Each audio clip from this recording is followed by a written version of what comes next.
January 12th, 1968. Mekong Delta, Republic of Vietnam, 30 feet above the tree line. The UH-1D Huey shudders as it slows, rotor wash flattening elephant grass into swirling green rings below. Hot air blasts through the open cabin, carrying the smell of wet earth, burned powder, and river mud. Inside the helicopter, the noise is absolute. Engine whine, rotor chop, transmission rattle, a sound so loud it erases thought and leaves only instinct. Specialist 4th Class Tommy Alvarez, Docker Gunner, left side, grips the spade handles of his M60D. His helmet is slick with sweat. The canvas ammo bag hangs heavy at his feet, 7.62 belts coiled like dull brass snakes. He leans outward, boots braced on the skid, eyes scanning the tree line. The intercom crackles. All guns hold. Repeat, hold your fire. The order comes from the aircraft commander, a voice tight but controlled. Intelligence has flagged this landing zone as possible civilian presence. Rules of engagement are clear. No firing unless fired upon. Alvarez doesn't answer. Neither does the other gunner across the cabin. Below them, the clearing looks wrong. It's too quiet. No kids running, no farmers in conical hats, no water buffalo lifting their heads, just trees, shadowed and still, like they're holding their breath. The Huey sinks lower. Alvarez tightens his grip. He has flown this exact profile dozens of times since arriving in country in late 1966. Insertions, extractions, hot LZs, cold LZs, places that were supposed to be safe and places everyone knew were traps. The briefings change, the maps change, the fear doesn't. Door gunners are told their job is simple: protect the aircraft. But no manual explains what it feels like to be exposed in open air, with nothing between your chest and the jungle but instinct and a machine gun. The pilot flares. The skids are seconds from touching down. That's when Alvarez sees it, a flicker. A shape behind a palm trunk, not movement, intent. His heart slams. The intercom crackles again. Hold fire! Hold! Alvarez doesn't wait for the sentence to finish. He squeezes the trigger. The M60 roars to life, recoil hammering through his arms, brass casings ejecting in a golden blur. He rakes the tree line in a short, controlled burst, not aimed at a target, but at a possibility. A warning. A denial of space. Across the cabin, the right side gunner opens up too. The jungle explodes into motion, branches snap, dirt jumps, leaves shred.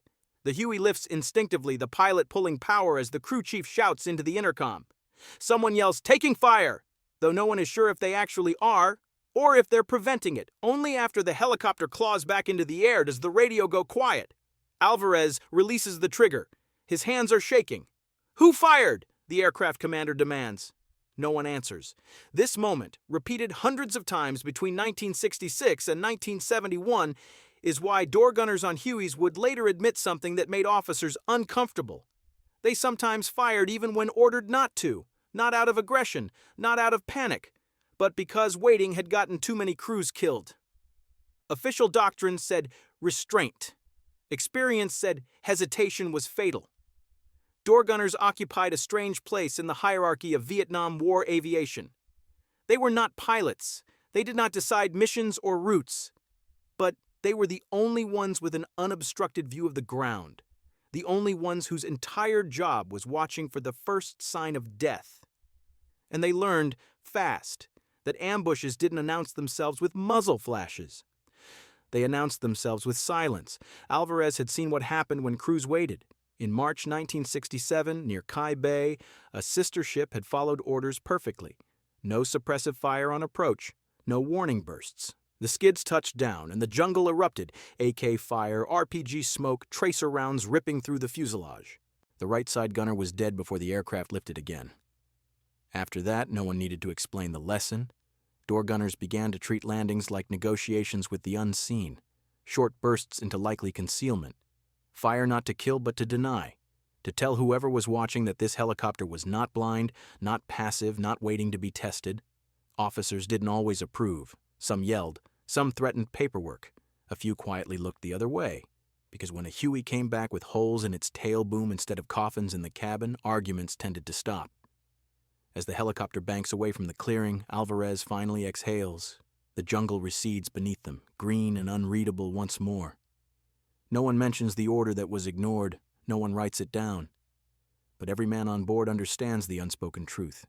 In Vietnam, survival often began 1 second before permission. By the time the Huey levels out and turns south, the adrenaline has already begun to drain. The shaking comes next, subtle, involuntary. Alvarez keeps his eyes on the horizon, forcing his breathing slow. He doesn't look at the pilot doesn't look back. No one talks about it in flight. They never do. Back at the forward operating base, the noise fades, but the tension lingers. Engines wind down, rotor blades slow to a chopping thud. Crews climb out, stretch stiff legs, light cigarettes with hands that still tremble. This is where the learning happens, not in briefings, not in field manuals, but in the space between what was ordered and what worked.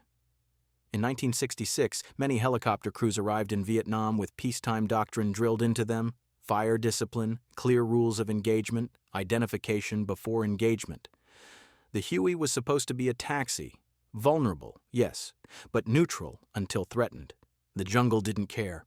Early door gunners learned fast that ambushes didn't always begin with gunfire. Sometimes they began with nothing at all. A clearing too empty. A village that had gone silent. Tree lines that looked untouched but felt watched. The Viet Cong were patient. They let helicopters commit. Let skids touch dirt. Let troops unstrap. Then they struck from 10 meters away, from spider holes, hedgerows, irrigation ditches, invisible from the air. The first bursts often weren't meant to destroy the helicopter. They were meant to pin it, to make it hesitate. Door gunners noticed something the pilots couldn't. From the cockpit, everything below looked flat, distant, abstract. From the doors, it was intimate. You could see cut brush, fresh footprints, shadows that didn't belong to trees, and sometimes you could feel it. Veterans would later struggle to explain that feeling. They called it instinct, sixth sense, luck. But in truth, it was pattern recognition born of repetition and loss. In late 1966, crews started quietly bending the rules, short bursts on approach. 2 seconds, maybe 3. Never a full belt, never wild. Just enough to stir the grass, enough to force anyone waiting to duck, to flinch, to reveal themselves too early. Officially, it wasn't allowed. Unofficially, it worked. Pilots noticed landings went smoother, fewer surprise contacts, fewer frantic power pulls with troops still half outside the aircraft, fewer bodies zipped into ponchos on the return leg. But this created a tension, one that never fully resolved. Commanders worried about civilian casualties, about political fallout, about headlines back home. Door gunners worried about something simpler, making it to tomorrow. The M60 wasn't a precise weapon, fired from a vibrating aircraft at an angle into foliage. It was blunt force. That knowledge sat heavy with many gunners. They weren't eager to fire, but neither were they eager to die following rules written by men who never leaned out of a helicopter door. By 1967, certain habits had become unwritten law among crews. If the LZ was cold, you stayed cold, unless it felt wrong. If it felt wrong, you fired, order or not. And if questioned later, you said you thought you saw movement. That phrase, "thought I saw movement," became a shield. Sometimes it was true, sometimes it wasn't. No one could prove otherwise. Crew chiefs often backed their gunners automatically. They understood that the gunner's job wasn't just to shoot, it was to read the ground for the entire aircraft. Discipline still mattered. Random firing wasn't tolerated, but calculated disobedience, the kind that came from experience, was quietly absorbed into the culture. The jungle was rewriting the rules faster than headquarters ever could. And every time a Huey lifted cleanly out of a landing zone that should have turned hot, that lesson burned itself deeper into muscle memory. Alvarez would later say the hardest part wasn't pulling the trigger. It was deciding when not to, because once you hesitated, once you trusted silence, the jungle took that as permission, and it never asked twice. By 1968, the war had changed, and so had the helicopters. The Tet Offensive shattered any remaining illusions that there were truly safe areas. Towns that had been quiet for years erupted overnight. Places once marked green on maps turned red in a single week. For helicopter crews, the message was unmistakable. Predictability was gone. Hueys flew more missions than ever. Troop insertions at dawn, emergency extractions at dusk, medevac calls in the middle of firefights that hadn't existed 10 minutes earlier. Door gunners became veterans faster than infantrymen. Their exposure was constant. No walls, no armor, just a canvas strap and open air. They memorized terrain from the air the way riflemen memorized alleyways, and they learned something else. The radio wasn't always right. Orders came down, filtered through layers of command, intelligence summaries, assumptions, politics. By the time a Huey was on final approach, the situation on the ground could already be minutes out of date. Door gunners didn't have minutes, they had seconds. In 1969, near Tai Ninh, Alvarez flew cover on an extraction that was supposed to be routine. Friendly ARVN troops, perimeter secured, no known enemy movement.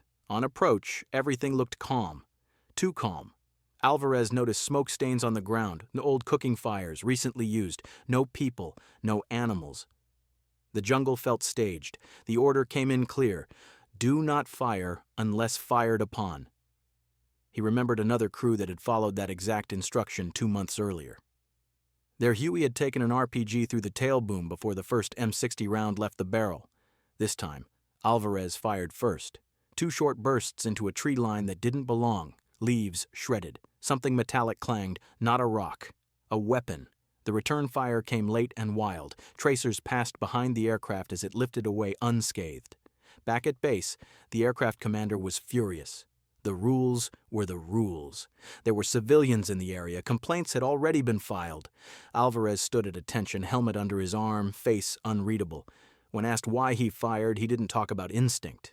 He talked about risk, about choosing between a possible reprimand and a probable ambush.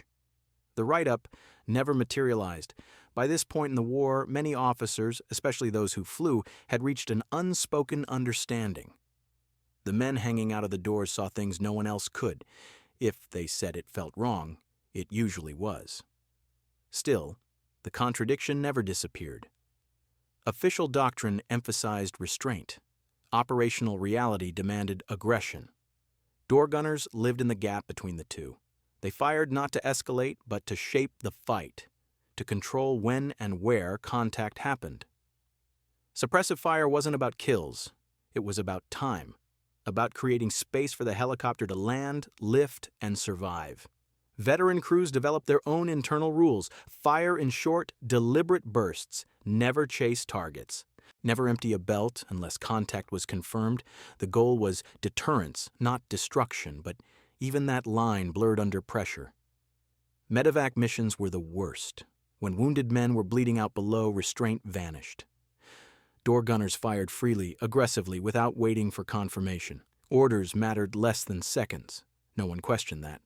Saving lives had a way of silencing debates. By 1970, most Huey crews carried the same quiet knowledge. Survival in Vietnam wasn't about obedience alone, it was about judgment. And judgment earned the hard way sometimes meant disobeying a voice on the radio to save the men in the aircraft. Alvarez would later say the war taught him something no manual ever could. Rules keep order. But instinct keeps you alive. By 1971, the sound of Hueys over Vietnam had begun to thin. Units rotated home, flight hours dropped. The war, at least for American helicopter crews, was slowly winding down, but the habits didn't fade. Door gunners still leaned out into open air the same way, still scanned tree lines, still felt that tightening in the chest when a landing zone looked wrong. Alvarez flew his last mission that spring. The insertion was uneventful. No shots fired, no warnings ignored. The skids touched down, troops disembarked, and the helicopter lifted away clean. It felt anticlimactic. Back at base, he turned in his gear. Helmet, flak vest, headset. The M60 went back to the armory, worn smooth from years of recoil and sweat. He signed papers, shook hands, boarded a transport aircraft, and left the war behind, at least physically. Years later, when veterans began talking, really talking, a pattern emerged. Door gunners from different units, different provinces, different years, all admitted the same thing in interviews, reunions, and memoirs. They had fired when ordered not to. Not once, not accidentally, but deliberately. And almost all of them said the same reason. Waiting got people killed. From 1966 to 1971, Huey crews had learned the war from the inside out. They had seen helicopters torn apart by first contact fire. They had watched pilots struggle to lift wounded aircraft while door gunners fought to keep the sky open. They had zipped body bags and cleaned blood from aluminum floors. Those memories mattered more than a doctrine. Historians would later debate the ethics, the legality, the unintended consequences. Those discussions belonged to a distance measured in decades and classrooms. In the air, in the moment, the calculation was simpler. Fire now, or fire too late. Door gunners were never reckless. They were cautious in a way that came from knowing how fragile their aircraft really was. A Huey wasn't armored. It wasn't fast. It survived by momentum, intimidation, and the thin line of fire pushed outward from its open doors. Suppressive fire wasn't rage, it was communication. It told the jungle, "We see you." It told ambushers, "You're late." It told the aircraft, "You have space to live." When the war ended, many gunners struggled to explain their choices to people who hadn't been there. From the outside, it sounded like insubordination. From inside the helicopter, it felt like responsibility. Alvarez would later say he never felt like he was breaking rules. He felt like he was keeping a promise. To the pilot, to the crew chief, to the men riding in the back, trusting a thin-skinned machine to carry them through unseen danger. That trust weighed more than any order. And so, when silence pressed in on a landing zone, when the jungle looked wrong, when instinct spoke louder than the radio, they fired. Not because they wanted to, but because Vietnam taught them that hesitation was a luxury helicopters could not afford.